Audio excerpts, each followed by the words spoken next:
जवानी राजा हमारी जवानी राजा हमारी जवानी।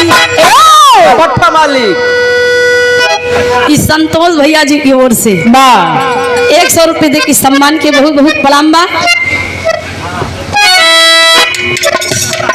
लोटा के पानी गरमा कइला ए राजा हमारी जवानी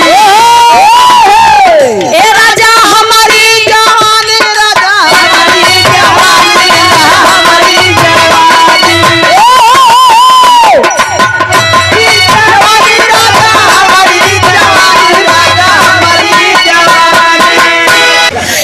भट्टा मल्लिकार जी की ओर से संतोष यादव भैया, नरेंद्र यादव भैया और भोला भैया जी की ओर से 500 रुपये दे के सम्मान। देखो नहीं भट्टप जाऊ जाए बड़ा किराया ज्यादा लग जाए यार। कहना बा लोटा के पानी गरमा कइला राजा हमारी जवानी।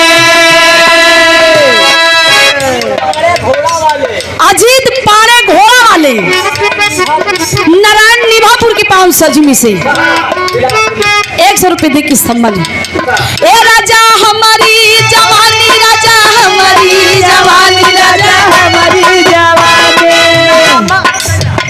ए राजा हमारी जवानी राजा हमारी जवानी राजा हमारी जवानी नरमा कइला राजा हमारे नरमा कइला राजा हमारे जवानी नरमा कइला राजा हमारी जवानी। ई भोला भैया जी की ओर से फिर पुनः 100 रुपये दे की सम्मान की बहुत बहुत प्रणाम। हाँ कहना बा का मूड़े पे बोझा चांदी के